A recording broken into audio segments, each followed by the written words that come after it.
All right, what's up, ladies and gentlemen? I have to bring this series back, man. Every single year, I find a way to kind of slide this in. The handoff is all about just me interviewing some of my favorite people in the space. If you guys know from last year, you know, guys like Authentic, you know, and a couple other people came on last year, and we just talk ball like grown adults without, you know, without arguing and throwing stuff at each other, man. We can agree to disagree on takes, and that's what I love about this series. Kick the 2026 season off, man. One of the newer guys I've met in the space, but ton of respect for you, man. I always shout you out when I can. I'm not a Jets fan, even though I got you guys can't see it, but Wayne Corbett was one of my favorite players of all time, and I got a signed jersey up there. So yeah, it's a good one. Yeah. When we talk about the nitty gritty of the space, right? Like there was nobody that was grittier than no sleeve, no glove Wayne Corbett just going up there and snatching end zone touchdowns all the time. But without further ado, man, Omari, the host of the Green Room, Jets content creator. I hate saying that you're just a Jets content creator because we met during the draft process. And you were one of the only guys to reach out to me and say, dude, you got some really good takes. Like, how are you looking at things? And we saw tweets like, I'm 300 prospects in. And we're just like, there ain't no way that by March you're 300 prospects in. But exactly. Yeah, man, just go ahead and tell the people who you are. They've seen you before, but it's kind of a fresh take since we started these channels, since YouTube wanted to kind of kick us to the side, but we're not done. But yeah, go ahead and introduce yourself. Listen, man, we here now, and the quality is always going to rise to the top. Thanks for even considering me and having me on. So for those that don't know me, the Gridiron Apex family, my name is Omari Brown. I'm a football enthusiast. I'm a football fan first. I love the sport. I love the draft process. The reason, I'm a Jets fan. So as you can imagine, being a Jets fan is why I've gravitated to the draft process as much, because the Jets really haven't given us much to be excited about, with the on-field product. So slowly but surely, I matriculated to the college game and trying to figure out okay, if I were to ever get hired by the Jets, how could I fix this team and the poor product? So that's what really led me to learning more about the draft process. After my playing days were done, a lot of the times you're still trying to, you're still trying to find a way to stay a part of the game without actually playing the game anymore. So that is actual facts. Yeah. Yeah. So, you're just looking for a way to just be around the game as much as possible. So, once your playing days are over, I originally went to school for broadcast journalism, but, switched over to business. I always had that passion. I always wanted to talk about the game. I always wanted to learn about the game. And I always wanted to be that sort of conduit from the professionals to the more casual fan or the surface level fan. So I just think that I think that there's nothing better than explaining something that is, let's say complicated, right? And somebody that doesn't know anything about the sport, and then leaving the conversation with you saying, "Oh, wow, I kind of understand that more." I love when I'm telling my fiance something and then she picks up and goes, "Oh yeah, like that was like a cover two, right? That's what you mean by cover two." I'm like, "Yes, babe, that's exactly right." Yeah. So that's a long roundabout way of saying that I just love sports, and I love, and we'll get into it too. I just love meeting other people that love to learn about things as much as I do. Yeah, as I like to think of myself as like, yeah, I can tweet off brash things here and there, but most importantly, there was a guy on Twitter, I think all of us know who he is. I won't say his name here, but he's always kind of beating his chest about JJ McCarthy and all this other stuff. And I was like literally one of the only dudes when he put out a chart asking him, how did you come to the conclusion of where you did things? And then in the next week, he's saying that I'm illiterate. Like, dude, I'm not going to sit here and argue with you on Twitter. Those days are way beyond where I'm at right now. And if we can't have a conversation without somebody calling you a clown out your name, I just get totally checked out of the conversation.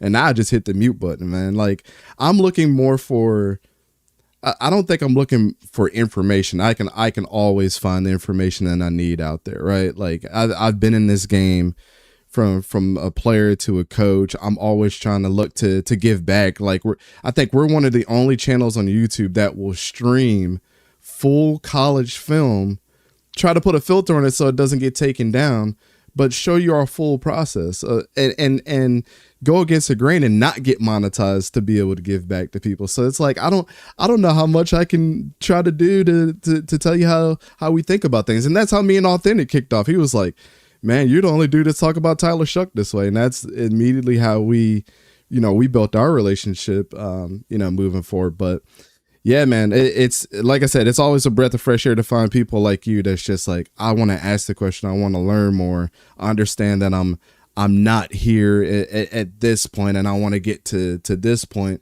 But the things that you say are always so well researched. Even if it's not your team, you pay attention or try to pay attention to everything that's going on. So that's why I'm like, I don't want to put you in the bubble of being a Jets content creator, even though that's what you base your channel around. Yeah. That's my niche. Yeah. That's my niche. I can talk about that confidently.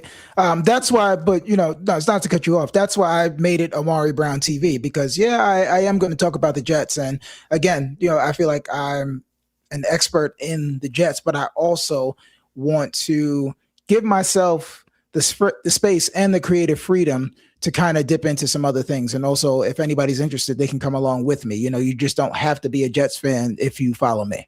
Yeah, for sure. And that's why I think today's conversation, we're going to get into some other things, but I really want people to go back and rewatch this and just see, like, we could be entertaining. That's what my show is for, so I can come off and be entertained and all that. But I think this is one of those grown man conversation type shows, and I can't wait to get into it. And let's just lead right into it, man. The temperature of the Jets fan. I mean, some people are lukewarm to the fact that we're just going to suck again because we got Aaron Glenn back here and we're just moving in no direction. And then you get people like you that look at that Devondre Sweat trade for Jermaine Johnson and look at that as, hey, we actually upgraded where a guy's just been stagnant and injured. Let's look at the positive, and we'll get into AZ Thomas and the rest of those guys, but like, you're just trying to fill in the gaps of where this team could be, while other people are like, the gaps are just way too large and I'm just going to give up on this team, right? So where's the temperature of Jets, Jets fans and just the whole Jets fan base at this point in time? Yeah, unfortunately, if you talk to three Jets fans, you might get three different answers. You're going to get people that are just far left, and they're just going to say, no matter what happens, this team sucks. The only way to get out of the situation that they're in is to completely tank, even though they kind of tanked last year, to completely tank again, get rid of the head coach, get a quarterback in there, and then finally allow this GM, who everyone for some reason can do no wrong, but Aaron Glenn can do no right. Allow him to pick his guy, an offensive minded coach, Jets proof quarterback, whoever that may be, because, again, people think that there's some franchise guys out there that are just bust proof, even though that doesn't exist. And then you have people that think that Aaron Glenn, for some reason, deserves the benefit of the doubt. He was done wrong. He hasn't been given an opportunity. He didn't have his guys. And then you have some people that are just in the middle that are going to say, hey, listen, it's August. It's too soon to tank. If he starts off 0-5 again, we can definitely start talking about tanking, because I think those meaningless wins, they don't really get you anywhere but further away from the top of the draft order, which is where you can find your quarterback, because then you can have your pick of the litter. So, I try to keep myself somewhere in between. I'm not a rage baiter. I'm not here to just engagement farm or just get your clicks. I'm here to just bring you back to earth and talk about what's real. So in talking about what's real, Aaron Glenn has to show that he's not overmatched. Going into the season, if there's 17 games, Aaron Glenn, the Jets are going to be at a coaching disadvantage for 17 games right now until he shows otherwise. All right. Darren Mucci's done some good things. He's been proactive in signing his own players.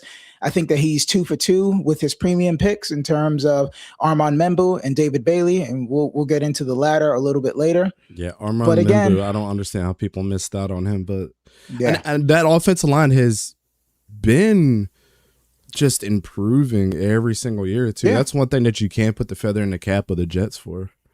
Yeah, but also they've also exhausted a lot of premium capital into it as well too. You have 2 first round, you have 2 top 11 picks at bookend tackles, and you hope those guys are there for the next 8 years. You got Joe Tippmann, who was a second round pick, and then you got Josh Myers and Dylan Parham. So at least 60% of that offensive line, you invested high draft capital into it, and that's not even talking about the 11th overall pick that was Mekhi Lemon, and then also Elijah Vera-Tucker, who was a top 15 pick. Now, unfortunately, those two, didn't work out for different reasons. Becton couldn't figure out a calorie deficit, and AVT couldn't stay on the field. So, and that's how you end up, in the situation that the Jets are in. So they've exhausted enough capital to the point where it's like, okay, well, the offensive line has to be good at this point. So it's all over the map. There's a lot of chaos, but again, it's the biggest media market in the NFL. So that's just what you're going to get. You couple that with a 15-year playoff drought and a volatile owner at certain points. And this is how we get to 2026, and we had the longest playoff drought in the sport. So when Aaron Glenn came back to the Jets for his second year, I mean, I'm always I want to see what the rebound year is going to be. I'm never the type that's like fire the dude after 1 year.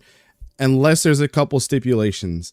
You completely lost the locker room, and the players in every single interview are just saying it without saying it. I mean, it's completely obvious.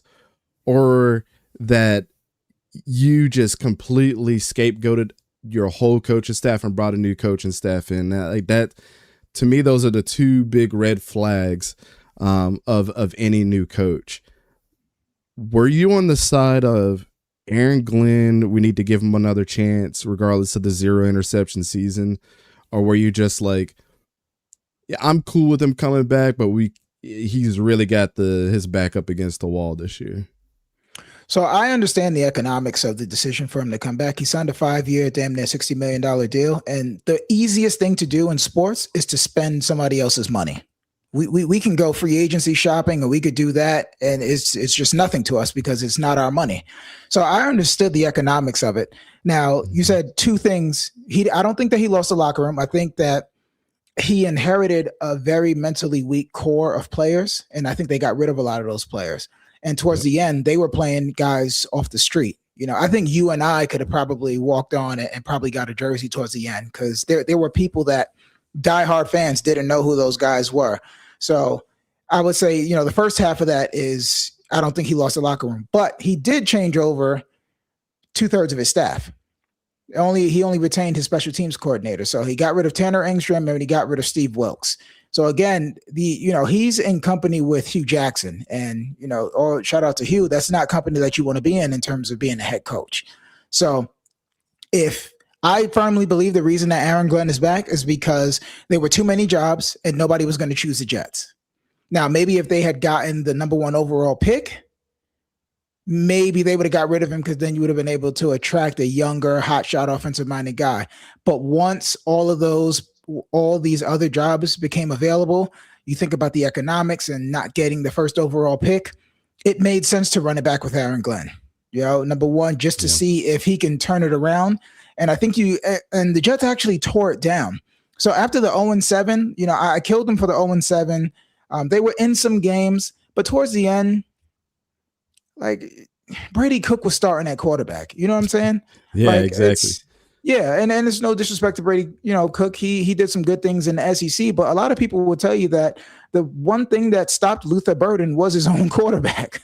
So it's especially that second season. I mean, he was literally the reason why Luther Burden wasn't as healthy as he probably should have been, because he was damn near getting 200 targets that year. Yep. So it's kind of hard to evaluate a coach when the team isn't good, and actually let me go back a little bit, because a lot of people say that he inherited a better team than it was. Quinnen Williams, I think he inherited a lot of individual players that are good. Sorry about that. A lot of individual players that were good, and Sauce Gardner, Quinnen Williams, and Quincy Williams had a pretty good year. But again, I don't think they ever played well as a team. For 2 years under Saleh, they did. But they never really stopped anybody. People like to give the excuse that they didn't have a quarterback, which is true. It is tough to win games in this league with Zach Wilson. But again, those guys just didn't play well. They all regressed, and they want to blame it all on Glenn. But sometimes the players have to take accountability as well, too. That's the casual fan take. They think the quarterback, number 1 overall, is going to come in and just fix everything. When in reality, you can either have Zach Wilson or you can have Matthew Stafford. And the Matthew Staffords of the world don't come that often when they're put in a bad situation. And this is what we're trying to tell fans of like the Raiders, for example. Fernando Mendoza, especially coming off the high of the highs, Heisman winner, national championship winner, and now you're going to the worst team in the NFL. It's not gonna put the Band-Aid on a bigger situation. And then you got a new coach on top of that. And then you got other pieces that are unproven, like the Trey Tuckers of the world, that are going to be forced into a number 1 role. To me, that's the most casual thing ever, is like, let's just tank for the next quarterback. I could tell you right now, I'm a Jaguars fan. We did that for 2 seasons to get Trevor Lawrence, and he just had quasi his best season, and it really was the best 5-game stretch he's had in his career. So to me the flares are still up to see if the guy is actually going to be a great quarterback moving forward, which segues me into the Geno Smith conversation. Perfect segue, because he was just on the Las Vegas Raiders as well. Yeah. Is it Geno Smith versus the quarterback room? Because I mean, me and you know that Cade Klubnik is talented, but I've seen some of the things that you said in spaces, and I think you're kind of towards the camp of like, let's just see what we got. Geno was in a really bad situation. You're bringing a veteran in, and the best thing that he can do is pass on like Kirk Cousins is going to do down there in Las Vegas. This could be a segue into making a great quarterback out of Cade Klubnik from everything that Geno Smith is going through. There's not a journey in the NFL kind of as unique as Geno Smith's. We've seen him at the lows of lows with this team. We've seen him be a free agent. We've seen him take some time off. We've seen him replace a Russell Wilson, and everybody remembers the interview after that, the first game of the season. He had a couple good seasons, then ends up at Las Vegas flipping the fans off, and now he kind of gets not a fresh start, but back to a familiar place in a totally different outlook. It's it's kind of unique, but you know, is the 2027 quarterback class tempting, or are you kind of, let's see what we got with Geno and Cade before we even start talking about the quarterback of the future? I'm at the point now where for me, it's all about getting a quarterback, and I don't care how it gets done. But I think the best case scenario, and people aren't going to like this, but I really don't care, is that Geno can give you some marginal quarterback play. So whether he's the 12th best quarterback somewhere to the 20th best quarterback, if you can get that Geno Smith, let's say you can get the 18th best quarterback play out of Geno Smith for 13 games this season, and you can properly evaluate the weapons that you have. So you can even though you and I both know what Garrett Wilson is, I think Garrett Wilson is a stud, but if you can properly evaluate Omar Cooper Jr., Mason Taylor, A.D. Mitchell, even Isaiah Williams and Kenyon Sadiq, now you can properly evaluate this team. So now going forward, it's like, okay, if Cam Coleman is on the board when I'm picking, I know, and this is just for argument's sake, I know that Omar Cooper Jr. could be a number 2, and A.D. Mitchell on most Sundays is going to be a 2, but he'll probably settle into a number 3. So I don't need to exhaust another premium pick on a wide receiver. I can now go get Austin Seaverbold. I hope I said his name right, from Ohio State. Mm-hmm. Or I can go get a linebacker, or just go fill another position of need, or I can go get a center. I was clamoring for them to get a center in the 4th round of last year.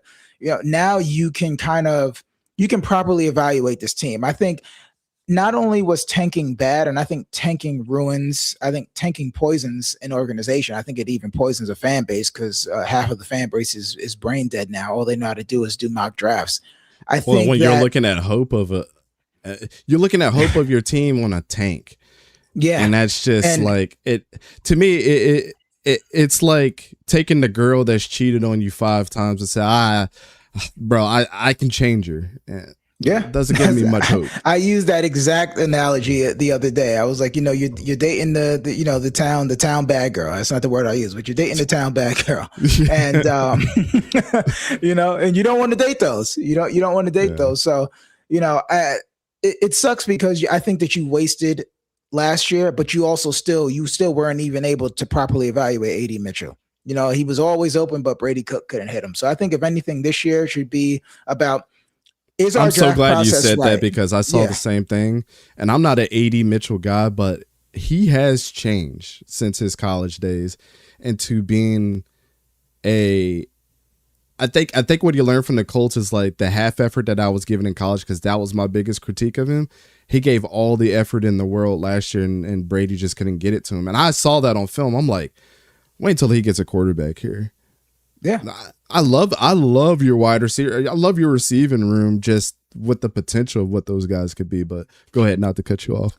No, you're good, because that's where I'm at too. Because I've been this Jets fan before. You know what I'm saying? I tell people this joke all the time. When I was at Radio City Music Hall, when the Jets drafted Stephen Hill in the 2nd round, and I was like, this guy is going to be, like a B tier of Calvin Johnson. They were running the triple option, this guy. So I've been that fan that's super hyped. But now I'm just in a mode where just show me. I would love to be wrong, and just show me. You watch the All-22, A.D. Mitchell's wide open. Brady Cook just couldn't get him the ball. But he's also had some concentration drop issues as well. And I think that when you're bigger, faster, and just better than everyone, your effort level doesn't always stay consistent. But I think now he understands he's playing for his football life. And that's why I think this is a good opportunity for this team, because now they can develop this mentality like it's us against the world. Everybody's writing off Aaron Glenn. Everybody says Frank Reich is a dinosaur. He's too old.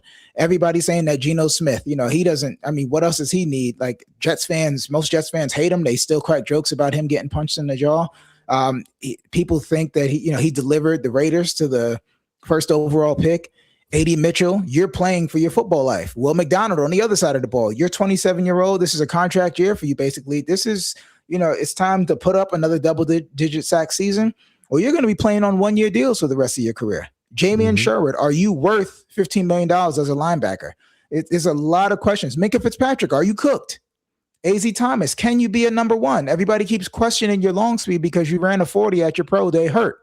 So everyone keeps questioning you. And I always give the analogy to my friends that are kind of like casuals that don't pay attention to everything.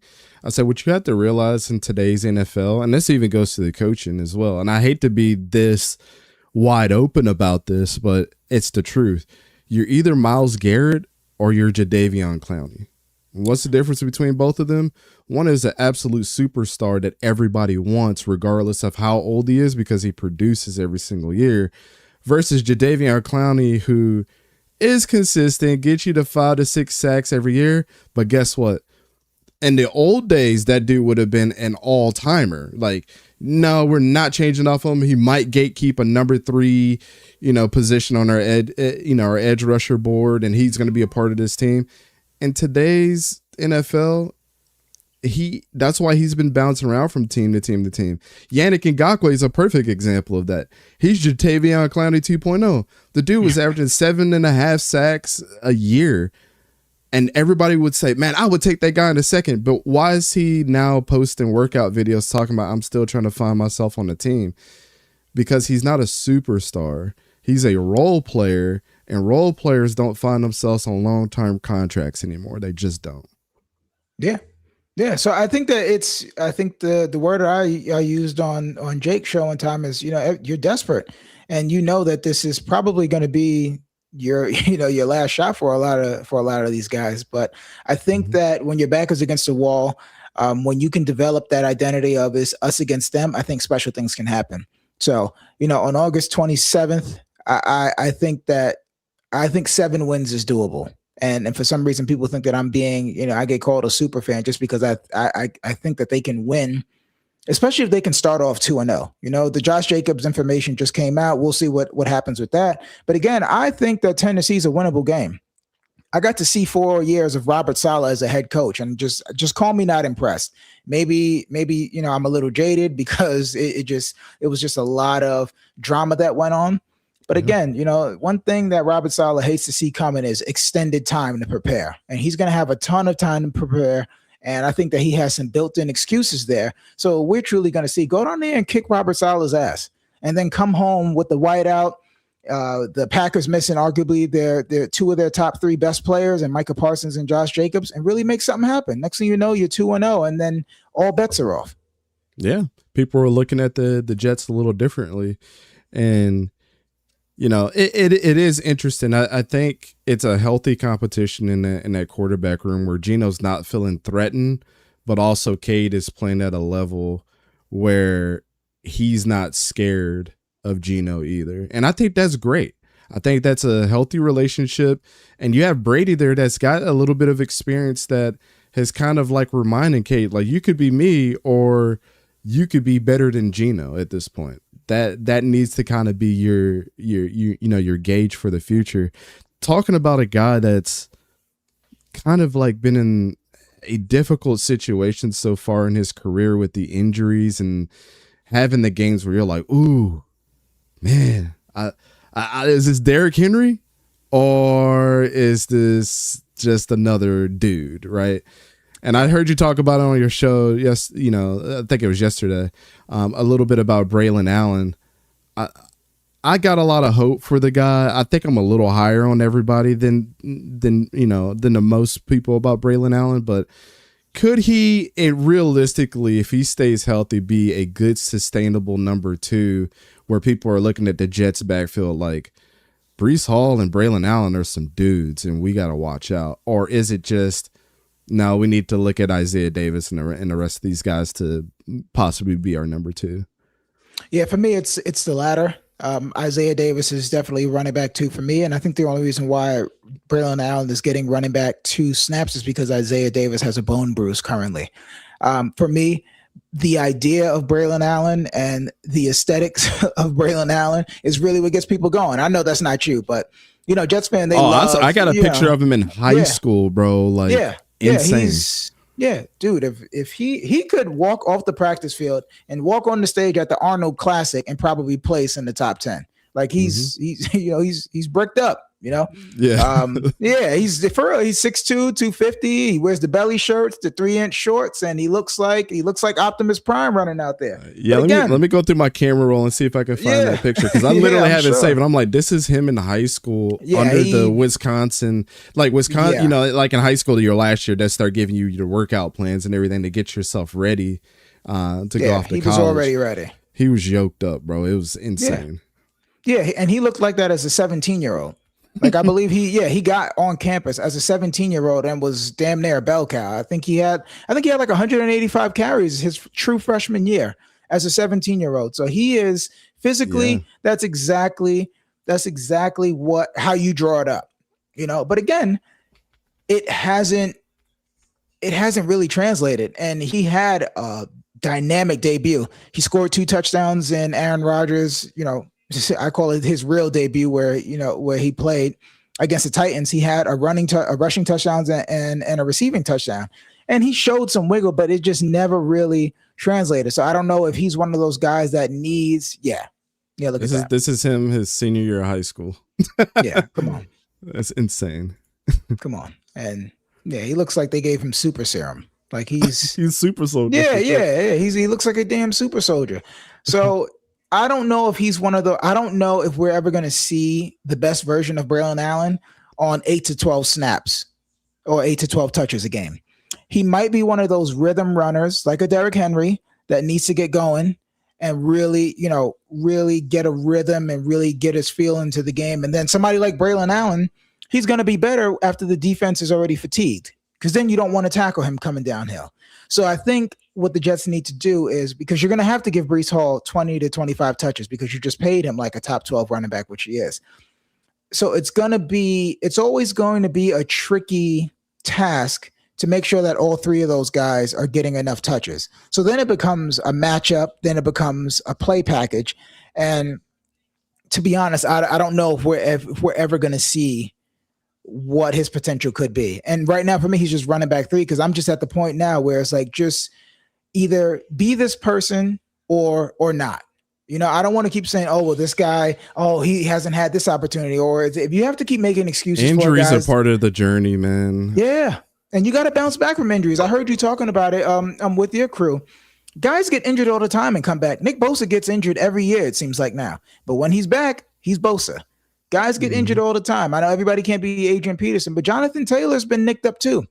Derrick Henry's been nicked up. Guys get nicked up, especially if you're going to be, if that physicality is going to be a part of your nature as a running back. That's just going to be the nature of the beast. You're going to have to play through it, and you're going to have to be effective through it. You can't be a 30-year-old running back in the NFL now and understand that maybe you need to sit out 2 weeks longer than your diagnosis. Like, that's where, and that goes for any position. I'm just saying running back, because second contracts for running backs are pretty much non-existent unless you're one of the best of the best. And the only reason Jonathan Taylor's got the contracts he's got, because like you said, when he comes back, it's hell to pay. So I don't understand why. And we had this conversation about Anthony Richardson. Yeah. Anthony Richardson's archetype, and I'm not saying he's this guy, but I don't know why he's not beaming down the door of Josh Allen and saying, I need to train with you, because your body type, your arm, your archetype is similar to mine. And I need to understand how to not only sustain some talent, but get to the next level of my game. And the only person that I can relate to is you because of the body type. I don't understand why Braylon Allen hasn't knocked down Derrick Henry's door. This type of stuff, to me, with all the resources that they have in the NFL, like Derrick Henry's going to shy away from working out with obviously a dude that works out at a high level too. He wants that intensity. But on the other side of that, why wouldn't you want to pick that guy's brain and Derrick Henry be like, that's my dog, man. Like, he came and worked out with me.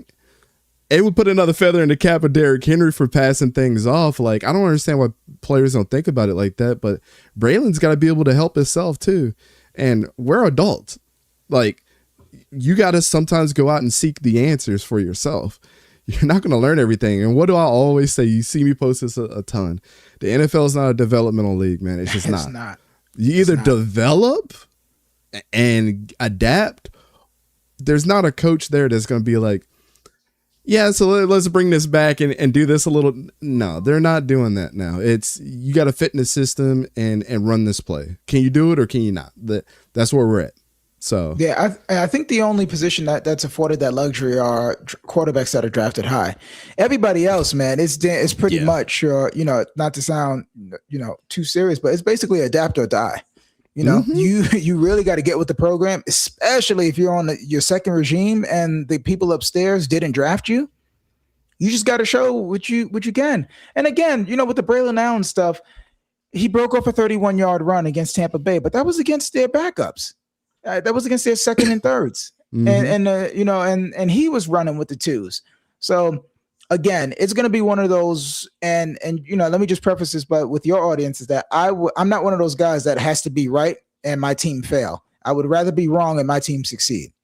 Yeah, I'm a fan first. I've said that for years with the Jaguars. I said it might be harsh now, but the reason why I'm harsh and realistic is because there's obviously things that I can critique as a fan. And if you can critique your team as a fan, there's where the real fans lie. It's not the ones that get hyped up when, I don't know if you saw this, a couple years ago, we put the T before Everbank Stadium, called it Trevor Bank Stadium, and we proceeded to lose the game that weekend as well. It's like, really? I'm like, that was never a good idea. This dude hasn't proven anything. And also, my team right now is building a new stadium. We're rewarding mediocrity. Like, I don't feel like that's deserved for us to do that. So I'm totally there with you because I'm the same way. Like, people want to say, oh, you're not a real Jags fan. Dude, I could take it back to when Steve Berline was our quarterback, right? I can take it back to when James Stewart was our running back. Like, go back that far. And when I was a little boy and I seen Mark Brunell throw the ball, because I was left-handed throwing at the time, that's the dude I related to, and that's the team I became a fan of. It wasn't for anything. I could have been a Baltimore fan if I wanted to. That's where I grew up. But I am a real fan that grew up in Baltimore and rooted for a team in Jacksonville when I'm 5 years old and didn't even know where the hell that was. You know what I'm saying? Like, those... Yeah, it runs deep. You have to be real, man. You have to be real. And I've seen the highest of the highs and the Tony Basellis of the world just block his ass off. And Donovan Darish is ripping people's heads off. The Hardy Nickersons. Like, I remember all these guys. Rasheed Mathis. And that was like the 2.0 team when we started. Yeah. We had that team with David Garrard and all those guys. Like, I've seen how good this team can be. And it's you guys have some good teams. You know who I loved it because I just love defensive line play. I just love the physicality of trench play. Marcus Stroud and John Henderson and Paul Spicer. You guys had it's nasty word that Paul Spicer's cigars are crazy expensive. I'm gonna have to get with him on that. Man, one cigar. I mean, it's like one of the long ones too, but like it was like $39 for just one. I said Paul Spicer's out of his damn mind. It can't be that damn good. No. But yeah, I agree with you, man. Those teams, and we were like the quietest kept team. We weren't the rah team. We just went in there and smacked you in the mouth some days. And Jack Del Rio. Even Doug Marrone. When Doug Marrone had us rolling, and then we brought in Tom Coughlin, and he came in and just changed the culture around, pissed everybody off. I mean, yelling at guys like Jalen Ramsey about his socks and splitting that whole team up. I think he was the reason why everybody was just let go the next season. That 2017 team should have never been broken up, and the next year, AJ Boye, everybody was just gone. Yeah. You know who was my guy from that team? Telvin Smith. I loved Telvin Smith. You know what happened with Telvin, right? No. Oh, my God. It's going to disappoint you because I'm a Florida State fan, and I looked at Telvin Smith as being like, like the archetype of linebackers, the middle linebackers that were used to big shoulder pads, neck roll, like, just going out there and smashing people. Remember when that started to change with Levante David, where they got smaller and faster and the archetype just kind of changed? And then Telvin Smith came in and refined that even more. He was better than Levante David, bro. Those first 3 years. Of years. Yeah, he was. it was insane. He got caught being a little a PDF file basically with Oh some little wow. girl. Yeah. Oh shit. All right. Crazy, Well, bro. yeah, I Crazy. didn't I know was that. so mad, bro. Yeah, I'm like, how that's can you waste disappointing. this? You are a god right now on our team. Yeah. Whew. All right. Yeah. Well, that's unfortunate. Yeah, I didn't know that. I thought that he just retired. I thought that he just, fell out of love or No, whatever he was happened. forced. He was forced to go. Oh, well. Yeah, All right. that's more than just a bad decision. That's life Yeah, altering, that's a man. terrible. Yeah. He deserves whatever he gets after that. So Yeah, facts. So, talking about another great segue, right? Talking about teams that haven't had success, man, and you know, a lot of finger pointing gets done. You hear Woody Johnson's name gets brought up. You hear, well, the scouting departments are going to change when you get new coaches and GMs, and it just is what it is. The coaching turnover that you guys have had.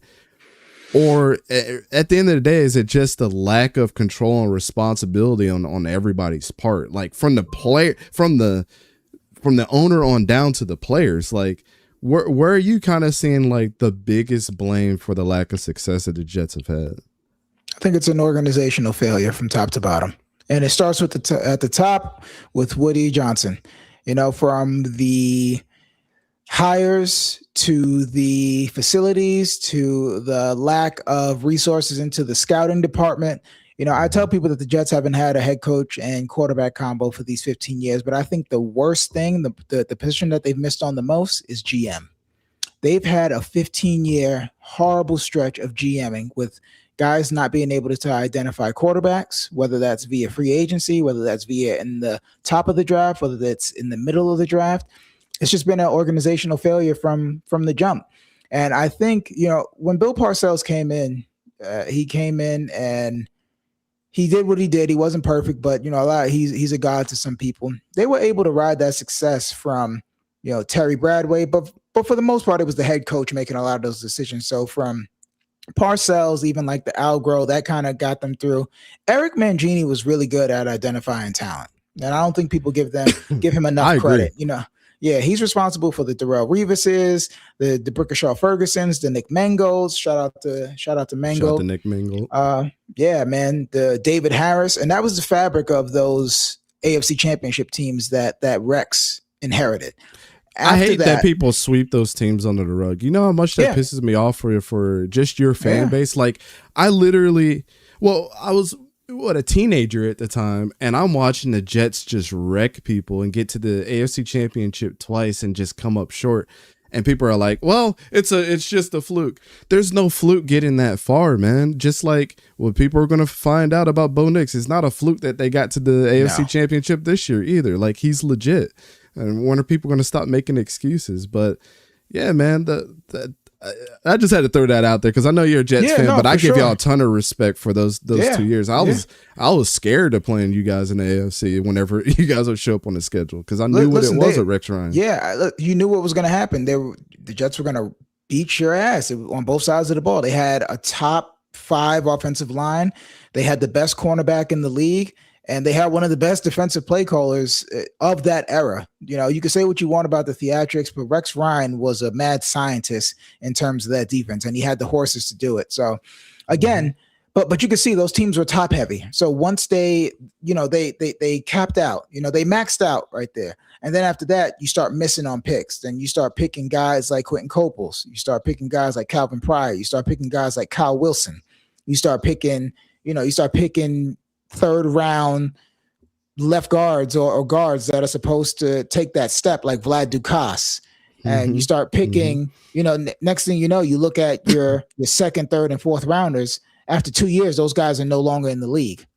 And then we transition into Todd Bowles and Mike McCagnon, and I think that Mike Tannenbaum did some good things in terms of trades. He was able to bring over Braylon Edwards and Santonio Holmes, but he was a terrible drafter with Rex, and there's no ifs, ands, or buts about it. You look at his drafts with Eric Mangini versus his drafts with Rex. Those are Eric Mangini players, and then those are Rex players. And Rex didn't develop anybody. Rex was really good at motivating and game planning on defense.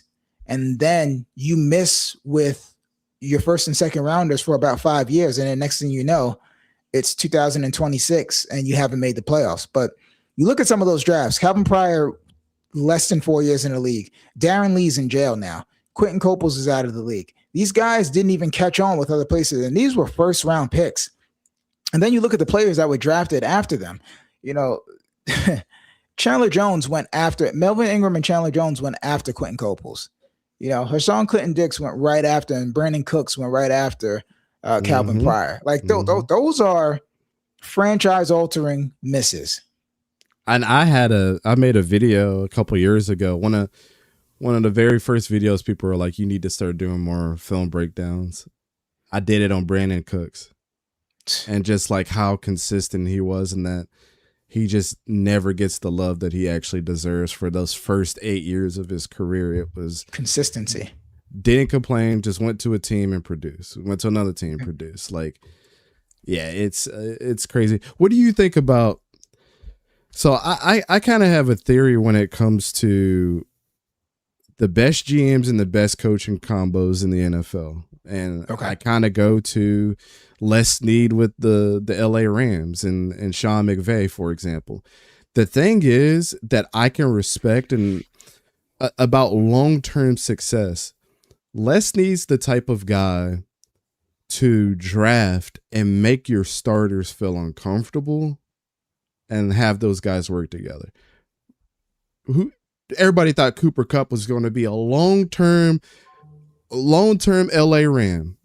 I don't think anybody saw in the future that dude would have went to the Seahawks, right?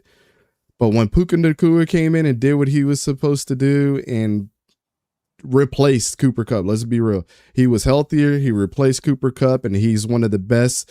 I'm just going to say he's one of the best talented wide receiver that we've ever seen, especially being chosen so late in the draft. Like he's an when you talk about draft gems, he's a draft gem. He should be the definition of that term. But that's what Les Snead does all the time. Jarquez Hunter, for example, drafted him. He just got traded today to bring back Tutu Atwell. Like, it's an uncomfortable situation. And Jarquez had a pretty good preseason. And a lot of I've watched a lot of Rams content creators. They were like, Jarquez might be number 2 over Blake Corum if he keeps playing this way. The next thing you know, Tutu Atwell's coming on the team.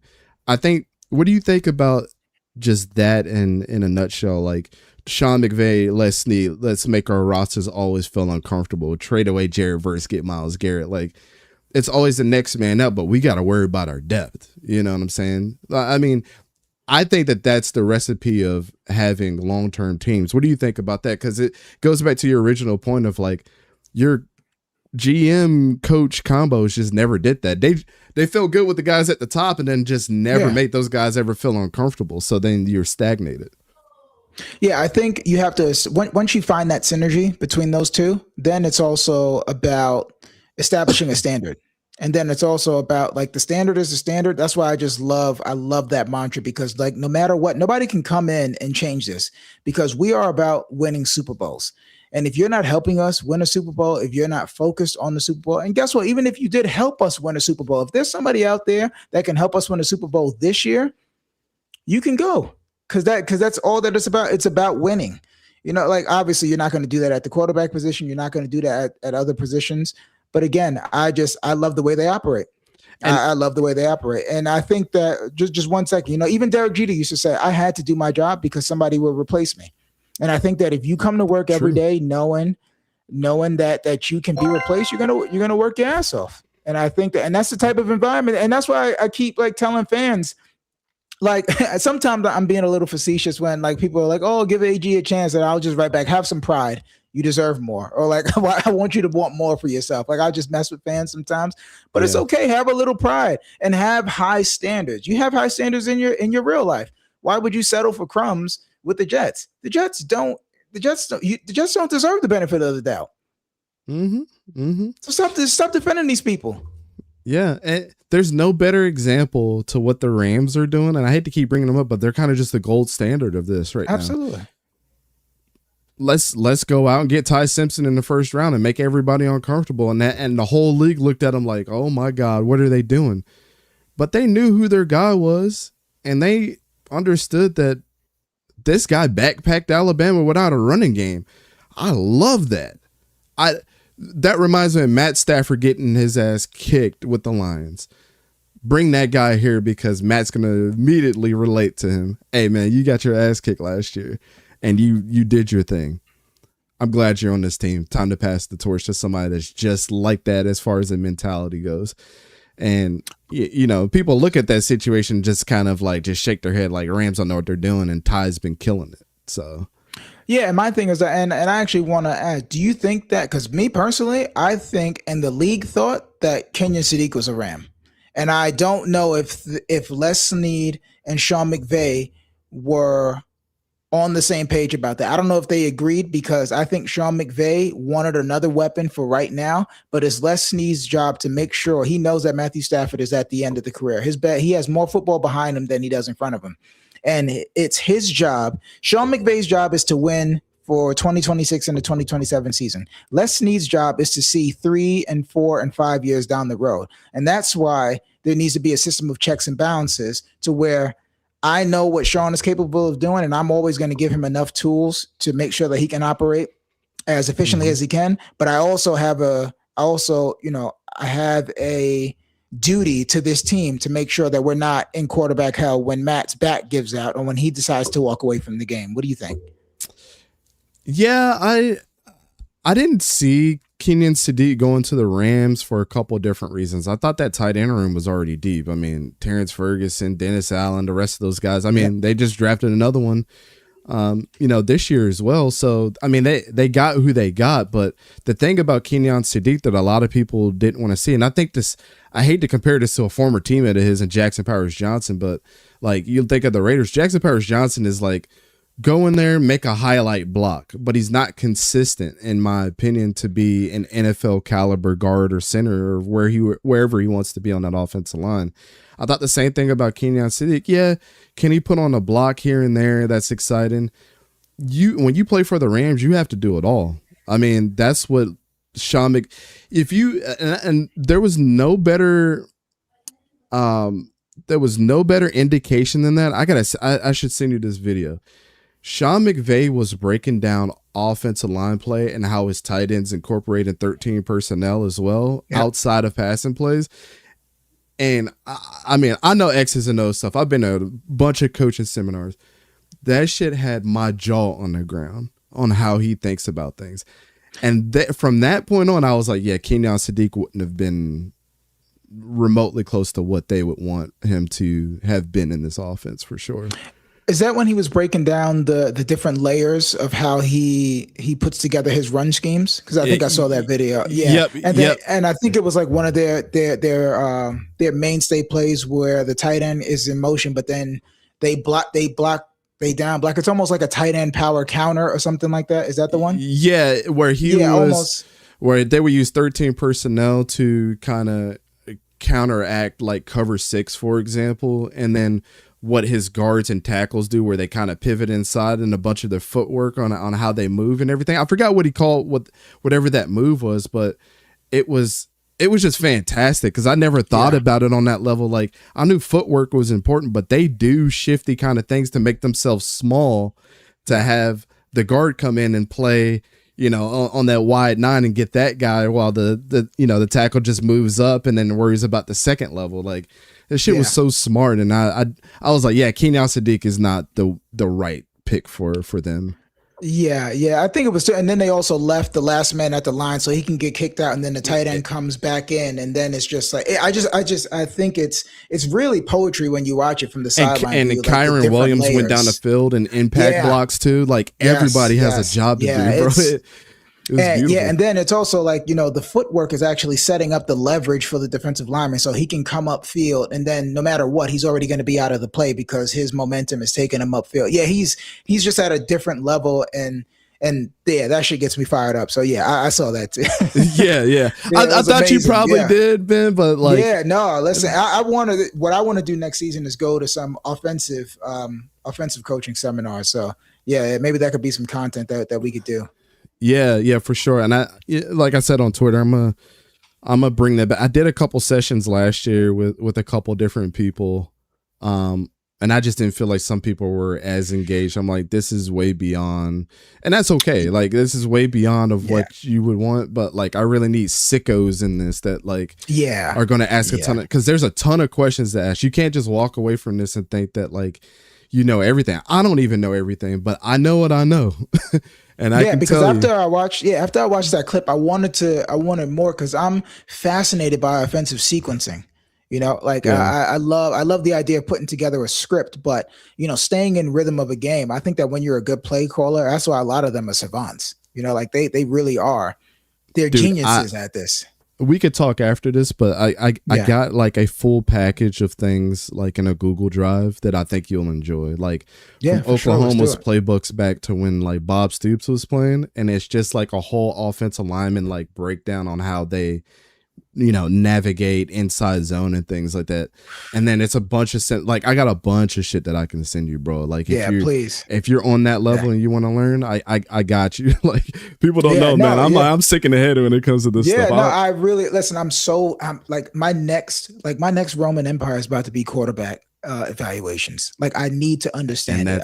That's my bread and butter. I need to understand, and I'm not afraid to be wrong as well too. But I just need to understand. I want to understand what I'm looking at, and I want to understand the process. I just want to understand what to look for. You know, I want to, and I know. Listen, I just want to be able to bat. I wanted to be able to go 4 for 10. I don't got to go 10 out of 10. I want to be able to identify. I missed on Sam Hartman. That was one of my biggest misses, and I was like super hound. I don't know what happened to him by the time he got in the NFL, but it's like I tell people, he got the pretty boy moniker, was not worried about football at the time. That dude was making his money. And maybe he's okay with that shit. But to me, it's embarrassing for me because I was the one that was like, man, Sam Hartman is our first rounder. From his transition from carrying Wake Forest to being at Notre Dame, and a couple things just not going his way and trying to fit in that system, which I still think going to Notre Dame was the worst move he could have made. Like he should have just stayed at Wake Forest. But I mean, it's neither here nor there. I was high on him, but I did spend a lot of time trying to tell people JJ McCarthy is not it. And people wanted to just, and I watched so much film on that dude, man. I was like, I don't see it. And you can't just overlook the fact that the dude threw 3 interceptions against Bowling Green. There's no first round quarterback that goes in there against a cupcake game and does that. Find me the last quarterback that did that.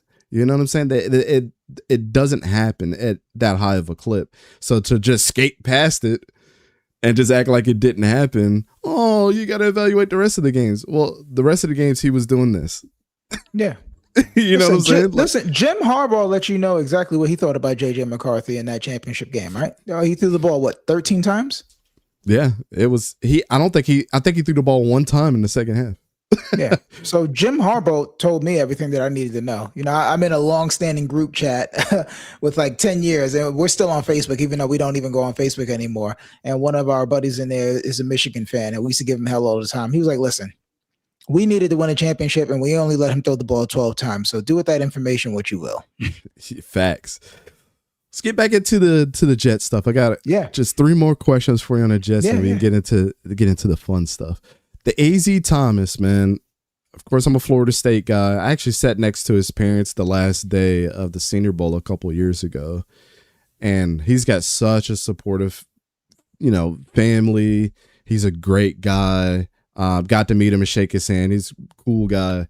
And you know, you kind of got to push that away from your expectations of what a player is going to be at the next level. That's like the hardest thing about doing media, which we'll get into here later. But it seems like he's kind of working his way, like you were saying. Can he be the cornerback number 1? We need that. Sauce is gone, and there's just a void there. We got a bunch of number 2s, but we don't really have that number 1 guy yet. The size, the accolades that he has as far as like what you would want out of a corner is there, and you see it. But can he be the premier cornerback for you guys? So I think AZ Thomas can be a really good. I think that he could be an elite cornerback too right now. And I think that that's what his ceiling is for me. Aaron Glenn, he wants to play a lot of cover 1. He wants to be aggressive. He wants to disrupt the timing and flow of the offense at the line of scrimmage. So all of that I just said, somebody that's evaluated AZ Thomas, you're going to say that's right up his alley.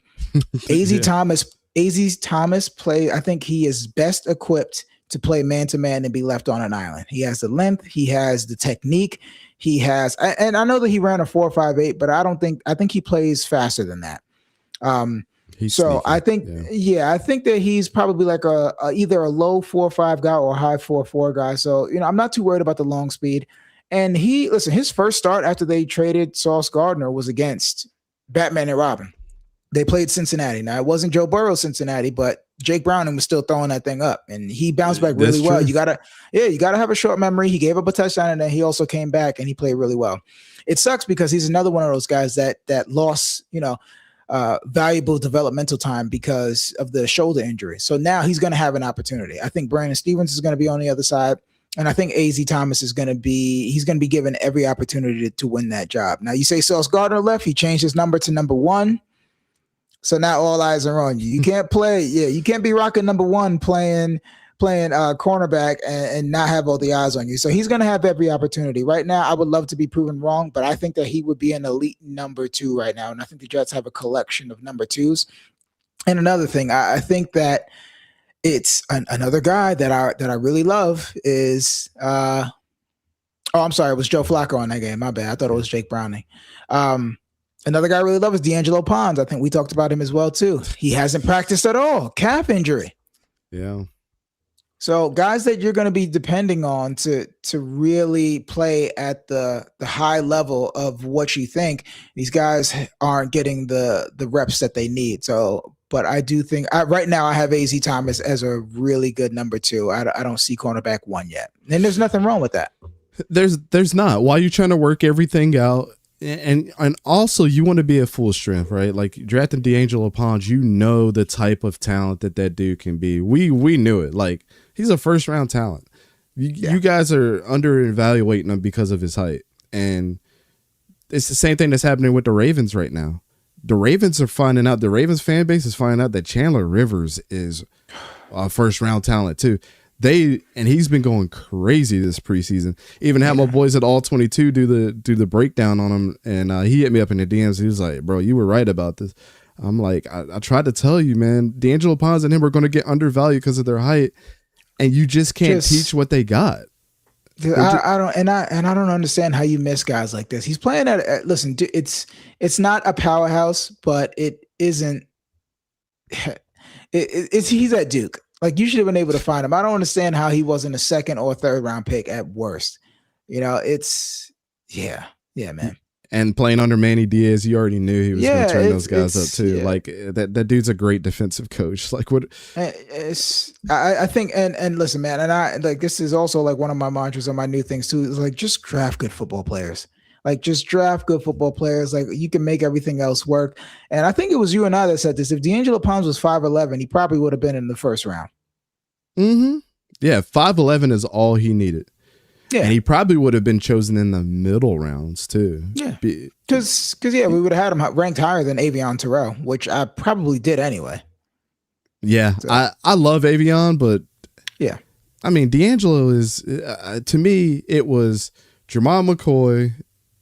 And we understand that his health is not there, but Jamar McCoy was my number 1. Mansour Delaney would have been D'Angelo Pons right there. Yeah.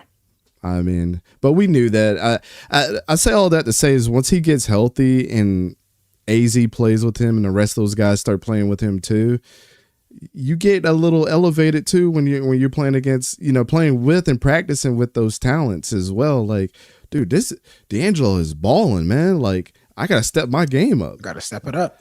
It's something to be said about competition. I will always say that. That's a big mantra of mine too. Is the more competitive your skill position rooms are, the better everybody will be because everybody will feel responsible for stepping up to the plate, and then not be an ego thing.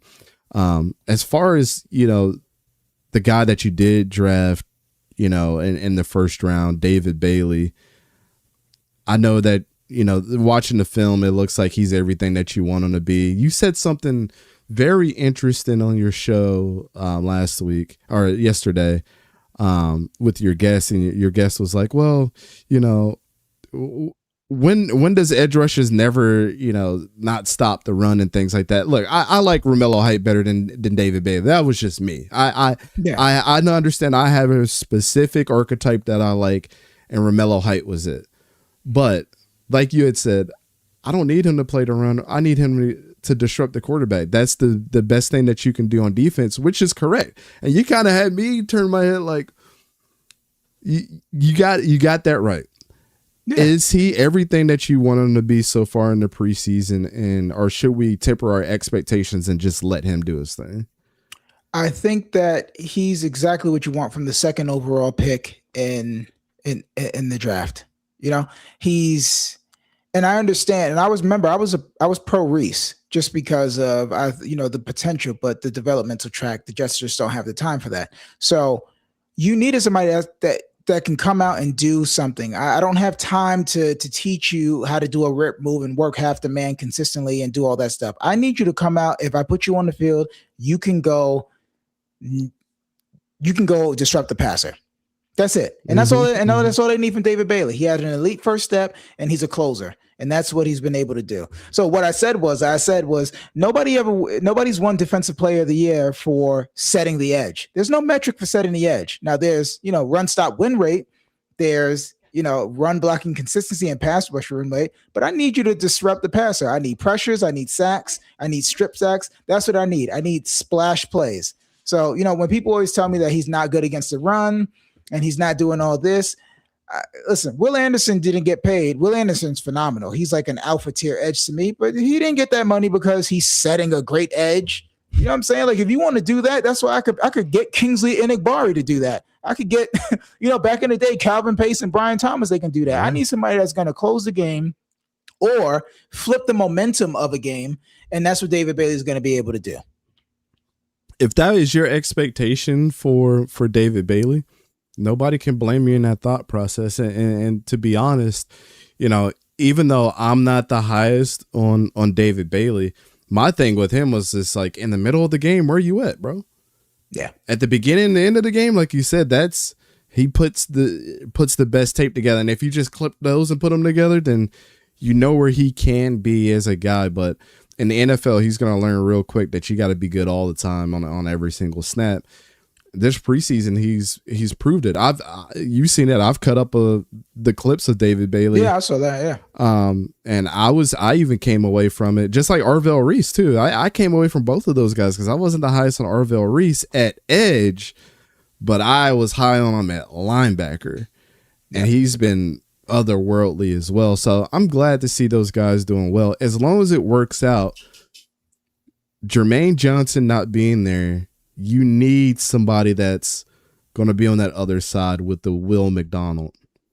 It's going to be able to elevate him too. Because like you said, if he's not at double-digit sacks, then you might be finding the same thing happens with him that happened to Jermaine. It just is what it is. Like, you're 27 going on 28, man. You jumping over cars and everything's not impressive anymore.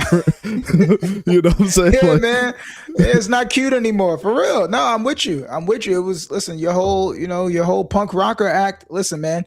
Go drink some chocolate milk, bro. Like, you cannot be a 235-pound edge. Like how serious are you? So what I would say is, one thing David Bailey is going to learn really quickly in short order here is that the talent level from a starting NFL tackle is completely different from some of the guys he's been going against. Broderick Jones is not a starting NFL tackle anymore, and neither was that guy that he went against in the Tampa Bay game. But he did beat up on Luke Goedeke and in the joint practices. But one thing he's going to struggle with, you can't just speed rush everybody. And where he is right now, he doesn't have the functional strength to really bull rush you. He's not going to be able to bull rush you unless he can beat you with speed and then he converts to power. But he's not going to be able to do that all the time. So he's going to really have to work on his sequencing, and he's going to have to, mix up his bag a little bit. Yeah, you're going to have to threaten inside a little bit. And I worry about him with some of his lateral, like the cross chops and stuff like that. His steps are a little bit choppy. So that's where he's going to really struggle. But end of the game, when those big boys are tired, if you don't get to that spot, because even if you look at, and I saw your breakdown, Broderick Jones beat him to the spot. But he just generates so much torque that once he gets to the same level and they meet at the arc, he can just torque his way He dropped that shoulder and it's over. Yeah. He gets too low. He generates too much force, and you're just not. If you're a 6'5" guy, you're just not going to be able. You don't have the ankle mobility to be able to bend and stay there with him. So he's either going to draw a holding penalty, or is barbecue chicken. So I'm looking for that matchup, man. Listen, I'm looking for that matchup for JC Latham because I got Titans fans talking crazy to me in spaces. So we gonna see. Nah. JC's about to get work. Cement if it's anything like we've seen so far, and he's a pretty quiet guy, man. I respect David for being like that, and people tend to forget like this dude is a Stanford enrollee. Yeah, yeah, you know, early enrollee. Yep, and they had to transfer just to make sure that he was getting his stock up for the draft, which was a fantastic move for him. Smart players make smart decisions, man, and you just hope that he steps up as well in the NFL. Shout out to the chat, man. You guys are going crazy. Leon, appreciate you, man. Seems like you're super high on David Bailey, man. Leon's going crazy. Yeah. Lincoln, Torque, the rest of the crew, Riots, Brian. Appreciate all you guys being here, man. I know there's some probably people on the back end just listening in. I appreciate you guys too. I will be uploading this episode on Apple Podcasts and Spotify too.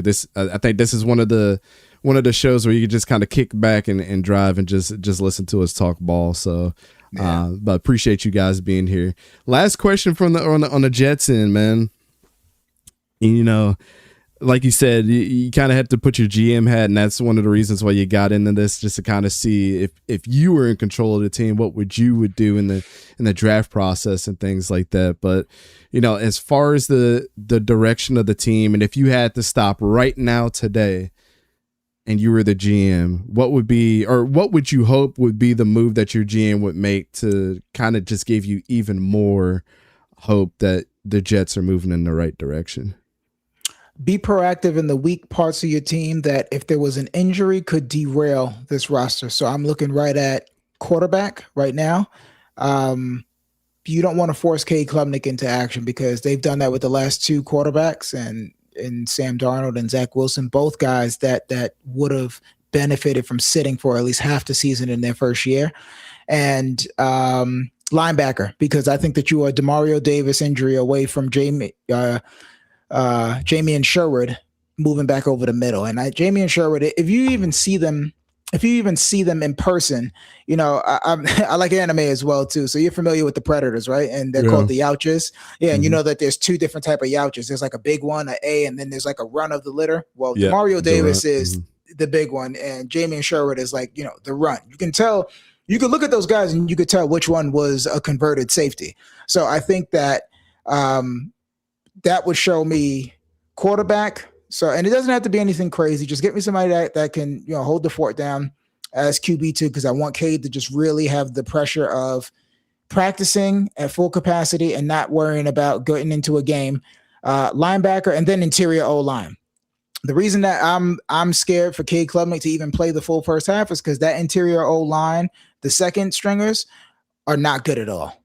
Not good. So I'm talking like they need to be kicking the tires on Cody Ford.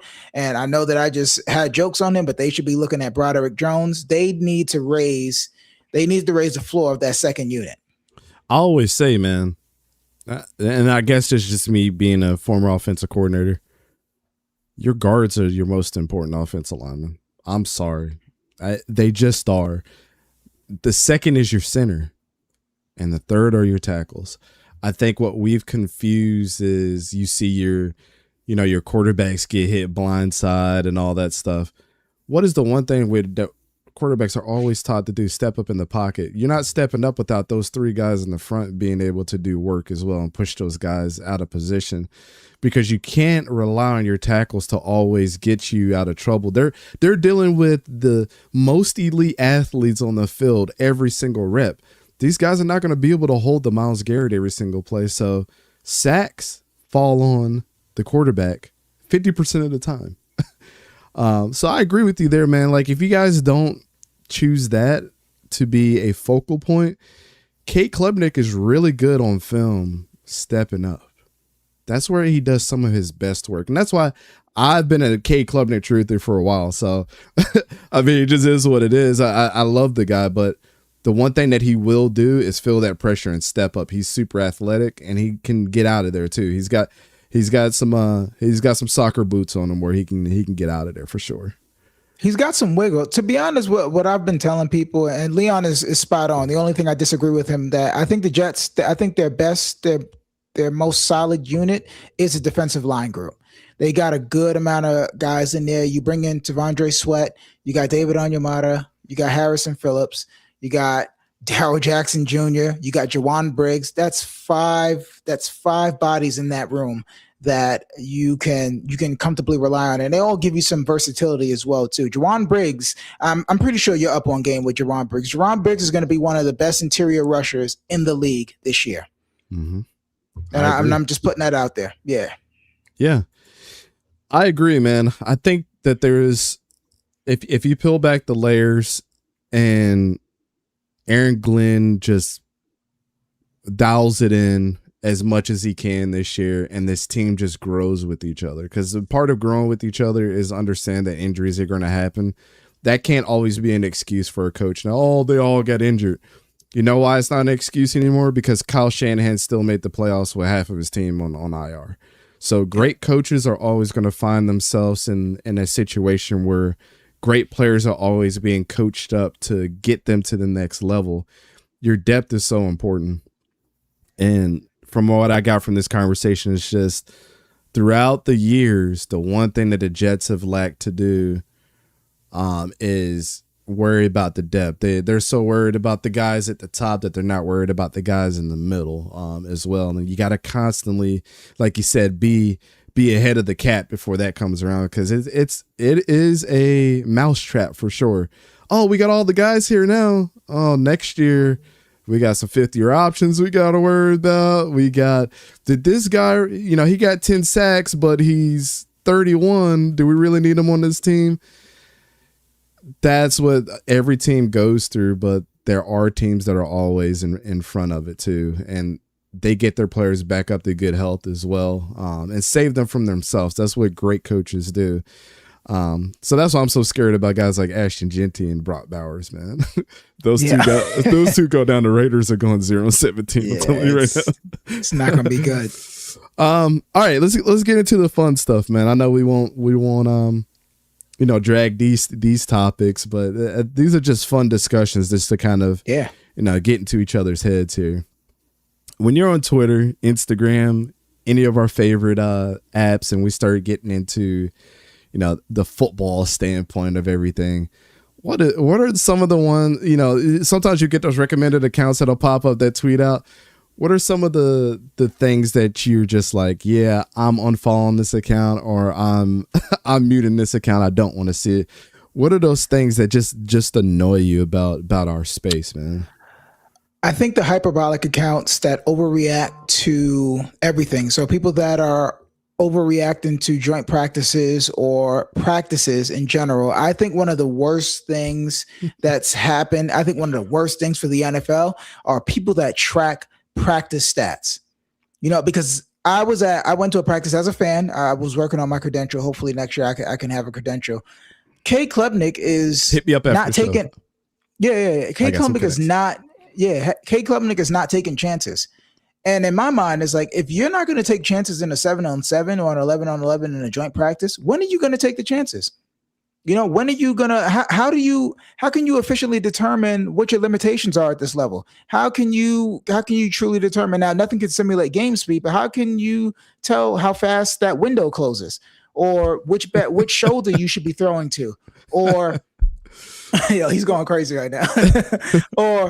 Or you just know, you're not, K Klubnik isn't gaining anything by tucking and running in a 7-on-7. And it just sucks because you can't even throw. I would, if I was a coach, I would tell my quarterbacks to go out there. I would go out there. I don't care how many interceptions you throw. Don't get crazy, but take as many chances as you can. You have to be able to properly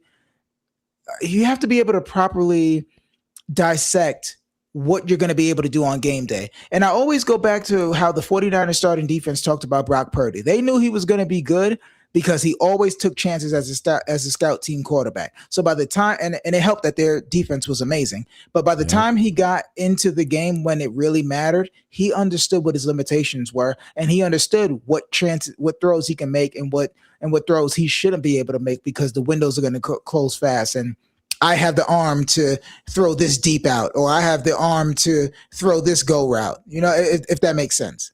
Yeah. That's an automatic mute for me, for sure. I don't get hyped up on practice because, like you said, I was a coach at one point.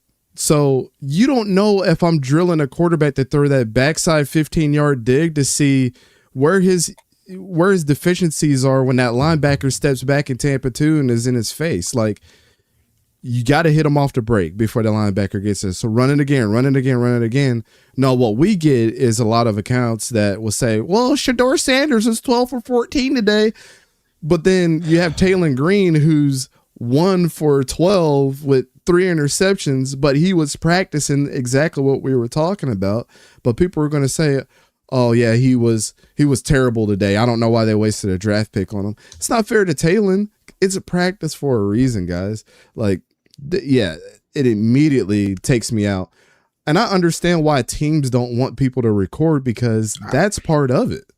It's not giving away our plays. It's, you guys are building narratives that are just not true. I listen, and y'all could call me crazy. Y'all could say, listen, there's no free speech. I don't care. I would rescind credentials if I saw you counting practice stats and then getting on a podcast and shitting on my rookie QB. I think that we've just gone, like, listen, one of the worst things to happen to social media used to be a really fun thing. And I think we're about the same age, so we can understand the early days of social media. Once people started getting their rent paid from a banger tweet, the game was lost.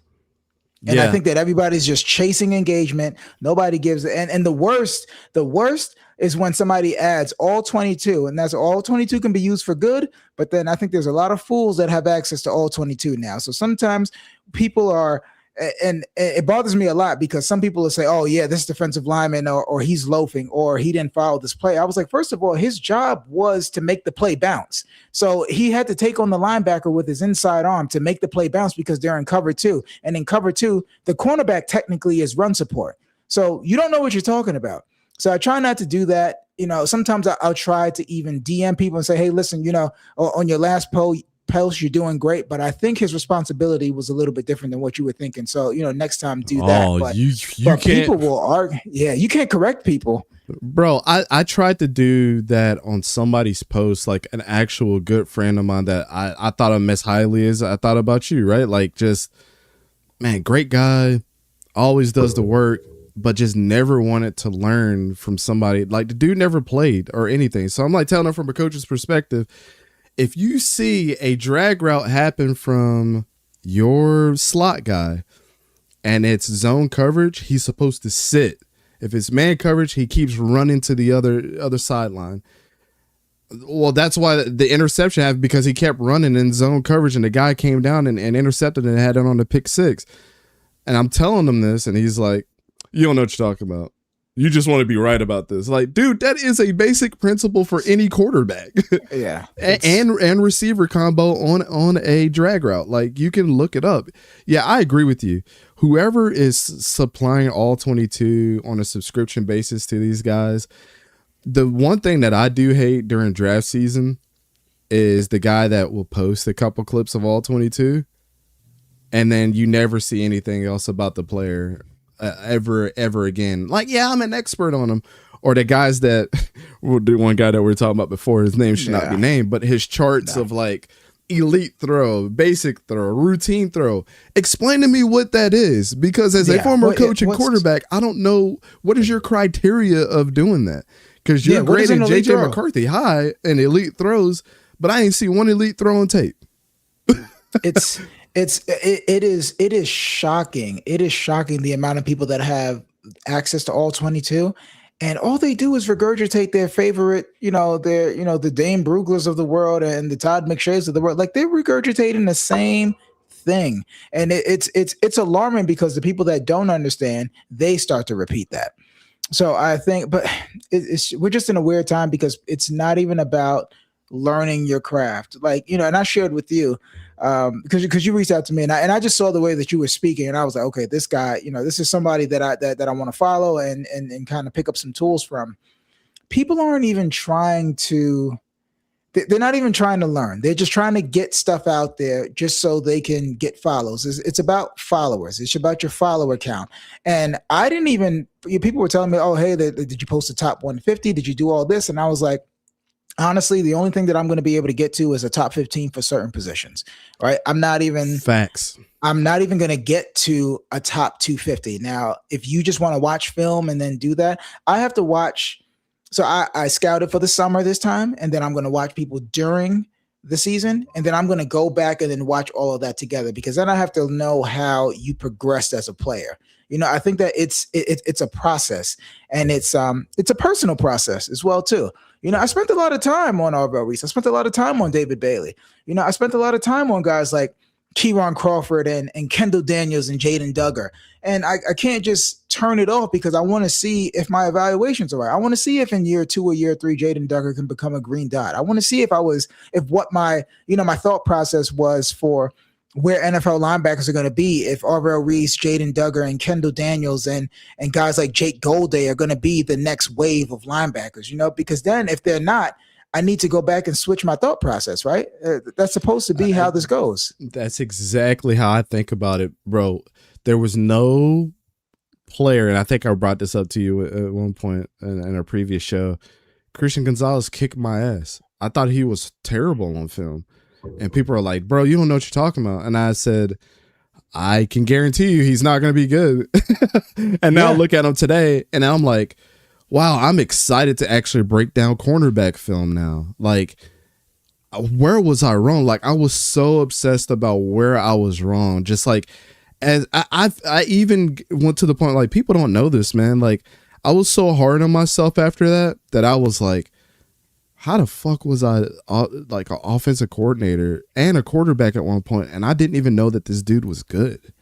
Like, it bothered me, bro. I talked to my wife about it. I was like borderline depressed. She was like, it's not that serious. It's like, it's not the fact that it's not that serious, but like, if I want to be looked at as like, I could care what people's opinion are at the end of the day, but there's a lot of people look at me as like a reputable dude when it comes to quarterbacks. And like, again, we're one of the only channels that you'll see hundreds of film studies, full games, when everybody else is posting a couple clips and everybody's like, oh, I'm going to trust their top 300. No, I even told you how I go through film. I'm like, I don't think you need to watch every single game, but there definitely needs to be a process. There's no way you're getting through 300 prospects right now, unless you're doing this 20 hours a day, but you got to eat, sleep, shit, and spend time with your family too.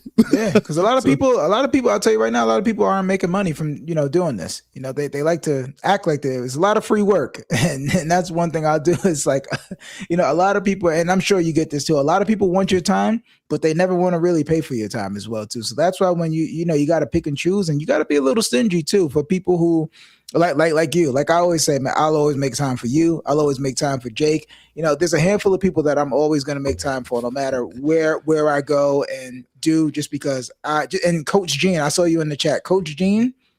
Yeah. Like, if he ever needs me to do any, like, he was just so nice to me. Like, everybody at the combine was just acting like too good. Like, nobody knew who I was. I didn't really know anybody. Everybody was acting too good. That's why I didn't Coach get credentialed Gene, man, he was, last year. I was just like, I'm gonna just be a part of the crowd this year, because when I did it the 1 year, I was like, man, everybody's, and it's like that everywhere. Actually, let's get into that. That's a great segue, because this is like one of your first times being part of the actual media. I mean, you guys can see back there, I've been credentialed for the Gasparilla Bowl, the Senior Bowl 4 years in a row, several different things at Combine. Like, I'm in it, and I don't even make it a point to try to network with people to the point where it's like, if somebody's sitting next to me, I'll say what's up to them. Hey, man, who you work for? But that's as far as it goes. If the conversation's more natural and goes from there, I'm not. The thing is, I'm not looking for a handout for people, and I'm actually trying to pay attention to what's going on. So I'm not there to have this 5,000-yard conversation with you. Like, I want to see the linebackers work today, because I have a responsibility to report back to this channel, and people look at me like, yeah, I need to know what the linebackers did, because I know that you're doing it.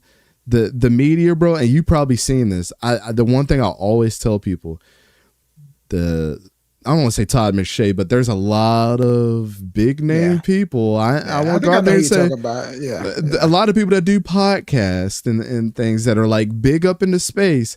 They walk up and down the field talking to each other. They ain't paying attention, but then you see them on the show that night and they got everything to say about what they saw, and they're completely wrong. And I'm just slapping my head like, dude, you're not paying attention. And people trust you guys. And you guys got 90,000, 100,000, 110,000 subscribers. People fake it till they make it, man. And it makes our job harder when we're actual sickos when it comes to this. And that's the thing that pisses me off. People are not calling it out more. And I was like one of the very first people to call it out. Like, people are assholes in this space and they're all about themselves. And then when you do run into that person that's just like, hey man, you know, super excited about what you do. I met some guys that were from USC that were covering the game, the Senior Bowl. Super nice guys. We're talking about everything. And then you get the other people that are just like, in their notebook on their cell phone, texting their media company about what, and they could give two shits who you are. It's like, but yeah, kind of get to your experience with that, man. Cause I will always be a part of this little media thing, and you'll always see me out there with my expensive camera and posting the highlights. I like being part of all of that stuff, man. Cause I have a skill set for a couple of different things, but the Elite 11s and all that, man. Like I love just I love having my hands in so many different pots and interviewing the players and and you could tell from your interview, from our interviews, like the players know we watch them. It's not just I didn't watch you at all. And I watch you throughout the season. I know who you are, dog. Like, and you know, Cam Hart was one of the first ones that was like that. His face just lit up when I talked to him. Like, bro, I know who you are. You know, I see you play. So, but yeah, go ahead and get into it. Yeah. So the combine was like, and I've done media before. So I've been, I've covered minor league baseball for the Yankees. Oh, that's right. With your journalism stuff. Yeah. My journalism stuff. So I'm used to that, but it always does feel good to be around those, guys. So with the combine, man, it was just, I found out the week of, it was a snowstorm. It was a blizzard. So there was no flights. So I think I told you this. I drove there. I rented a car, drove to Indianapolis straight. So, I get there. I was just excited, to be around and talk to everybody. And, like I grew up watching this process. So I'm from like that Mike Mayock era, real big fan of Charles Davis. I'm a big fan of Mike Mayock, man. Yeah, I know. He made me fall in love with, like, if I ever got to get some type of notoriety, he made you understand that, like, I'm a media member that pays attention to this. Yes. And I love You know who else too? Merrill Hodge. Merrill Hodge as well. I respect Merrill Hodge just because he kept it real. But yeah, I mean, there was one guy, I won't share his name. He big time me, and I'll never forget that. Yeah. But there's a lot of people that are they're focused on themselves, and they're just focused on the popular players. And these guys work hard, man. Like there was some guys that I felt enough people around them. So when I met Coach Gene, it was Devin Moore from Florida. They actually took it down, which I don't know why, but your team, the Jacksonville Jaguars, when they introduced Jalen Husky, that's my I remember that's my interview. So I asked Jalen Husky, I said, what is one game that members of a fan base could look at and say, that's Jalen Husky.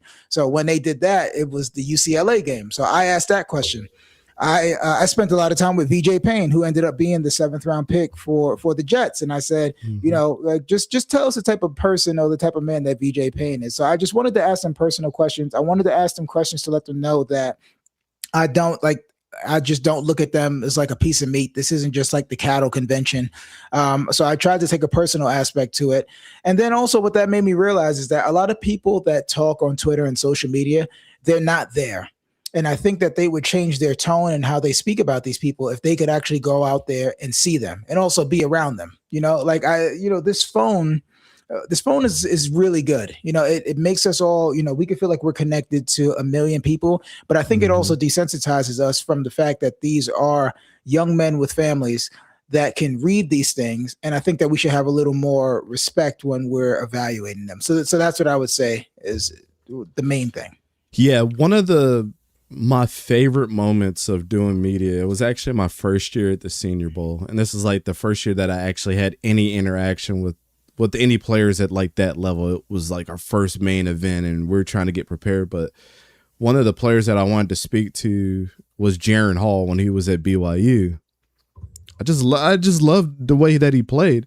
I didn't know if he was going to be great at the next level, but went up to him. We started talking. I asked him a question.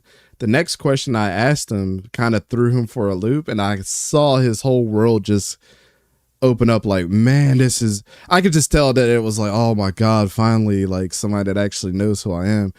I had asked him, I said, do you feel a little disrespected that the fact that you guys played 4 Pac-12 teams this year and Zach was your previous quarterback, he didn't get a chance to play that level of competition, and you came out and you guys were waxing them. Like you guys had a more difficult schedule, and I feel like you guys came out. I was like, how did that prepare you for the NFL? Do you think that that got you to the next level? It was something like that. And I could just see his eyes lit up like, oh, man, thanks for saying that. Like, yeah, the schedule was brutal. I love Zach, but like this year was very, very difficult. And it was like a snowball from there. Like he just knew that, like I knew him. How'd you know that without knowing that? Yeah. So exactly. And I kind of took that approach to every single player that I talked to from there on out. Like I think Sora on our team is, I don't want to say he's the best interviewer by far because he gets like real cerebral with the players. Like he'll go to the LinkedIn pages, ask him. He went up to Dwayne Carter that plays for the Bills, the D tackle from Duke. And he was like, it was something about Lil Wayne came up to him or something like that. And you could just see his face lit up. Like, how'd you know that, man? Like it just stuff like that that I think we're really good at. I don't want to ask you what your favorite ice cream flavor is.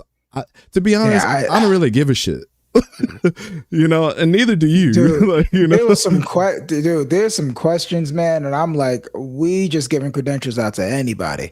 Like, there's some questions that people just don't. Yeah, it's crazy the people that get denied that are very reputable, and the people that get approved that are just like, you're here because people saw your YouTube account. You guys your really follower account. And you sound the part, and it's like you don't really like these guys like that. You like these guys, but you like them if they're on your specific team. I like them because I've been watching them since high school. A lot of them, like I know their journeys. What bothered me too? A lot of the guys like.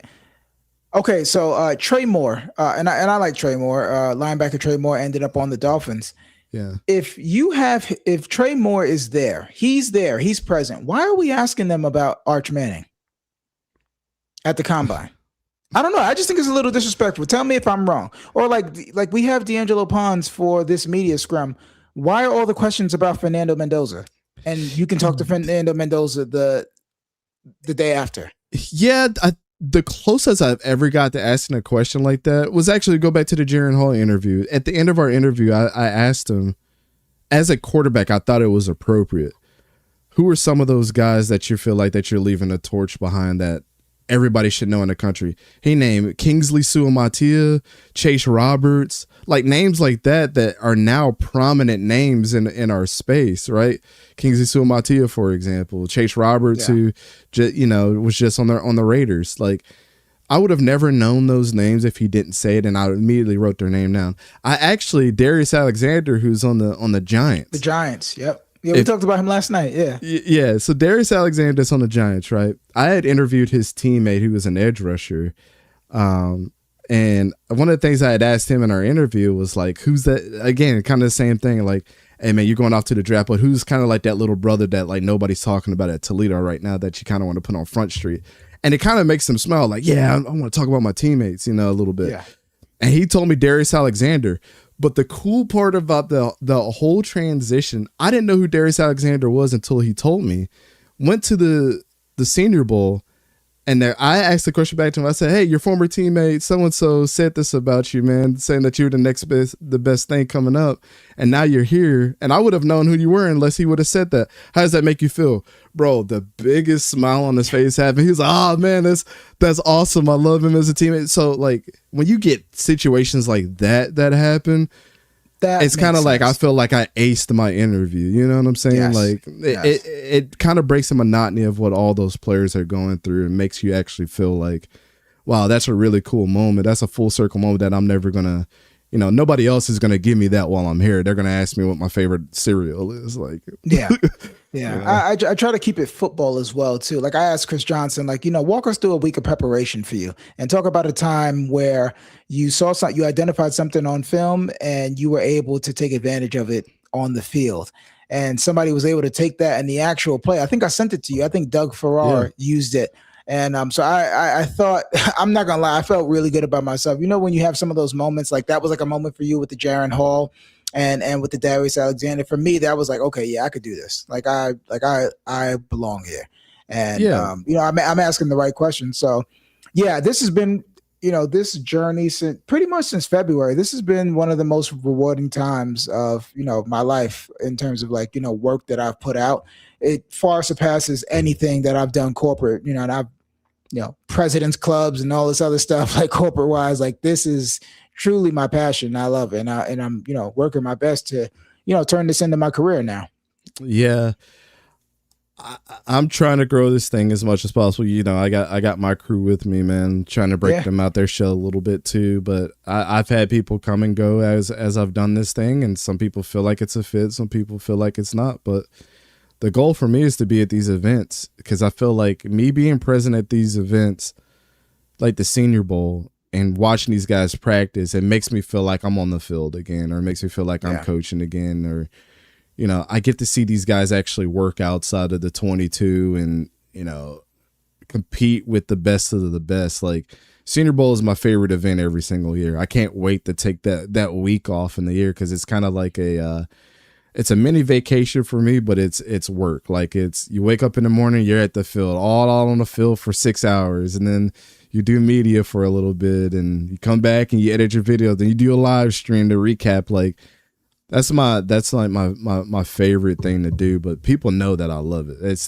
There's no question, and some of the information that I get is just from observing. Like when what's his name, Mike Green blew up Josh Connerly the one year, and it went crazy on Twitter, and I'm like, dude, Josh Connerly was a left tackle. Like y'all gonna blow this dude up to something that he's not, and Mike Green's just been okay. Like he's not been anything crazy. Yeah, but I'm like, that's where people. It's almost like pass rushing in the MAC is different than pass rushing in the NFL. It's amazing.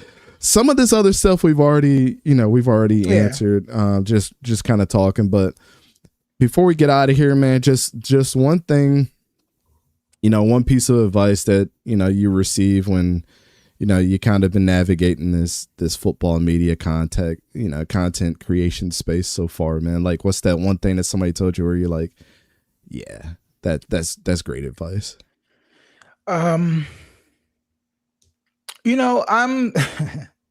I'm a little bit older than some of the people that get into this. So I've already failed a ton. I've already made a ton of mistakes. So yeah, I feel like that, like being 36. Yeah, I'm like, I ain't got time for this. Yeah, I'm 37. So I don't get caught up in any of the BS. I know exactly who I am. I have my kids, I have my wife, I got my dog, and I have a strong family base. So there's nothing that anybody can say to me that's going to rattle me or really make me question who I am. So I would just say the main thing would be surrounding yourself with people that are going to hold you accountable in this craft. So that's why I speak to you a lot. I speak to Bill Sparks a lot. I speak to, a lot of people that I respect, that I know that put in the work. And then I also just remain grounded, because there's going to be days where people are going to be telling you that you're the biggest idiot in the world. And then there's going to be people telling you when you're the best thing since sliced bread. So always try to remain even keel And just remember that it's okay to make mistakes, and just always treat people with respect.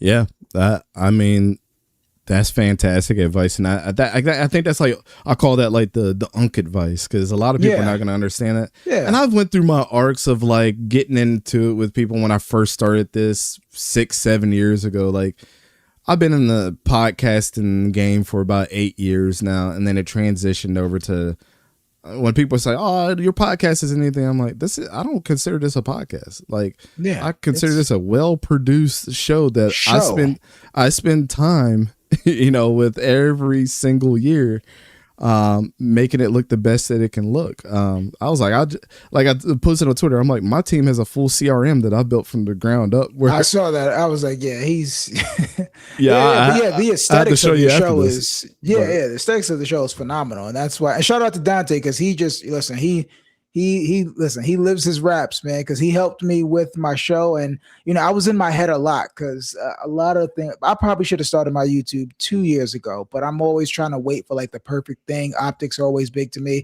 and I think that my idea of where it ultimately could be, I need to understand that that's not going to be it at the ground level. So I think one of the best things I did was to just start my YouTube and just to turn the camera on and just start sharing my thoughts. And I felt a little bit better, because I was, I'm using some of your overlays. So I really do want to put that out there, that, a good deed. And, he didn't charge me. This is Dante's profession.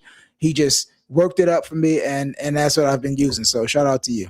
Yeah, man.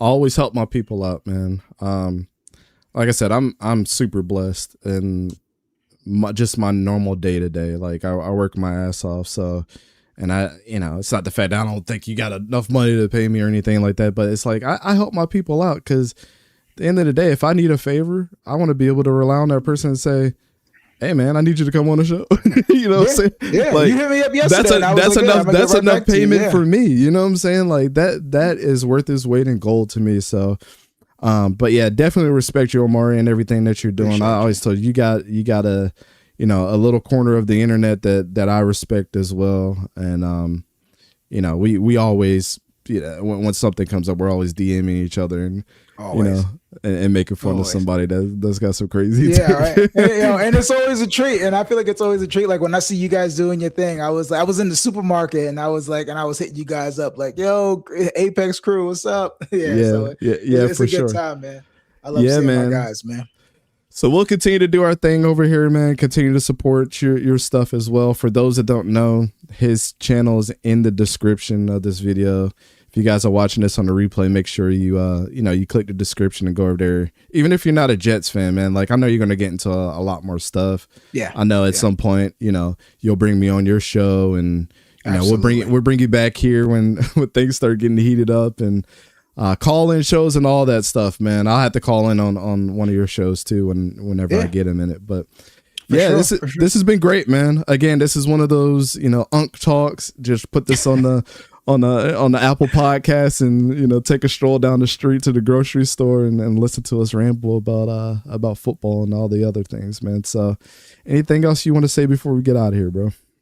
No, listen, man. I mean, the YouTube page is in the description. Omari Brown TV. We're almost at 400 subscribers. We're a week and some change in, and the response has been amazing. So yeah, we're going live tomorrow night after the post game, and then I'm doing my first non-Jets related live stream on Saturday with my buddy Bill Sparks. So yeah, we're definitely gonna have Dante on. So this has been amazing, and thanks again for having me on. Yeah, man, no problem. College football this weekend, week 0.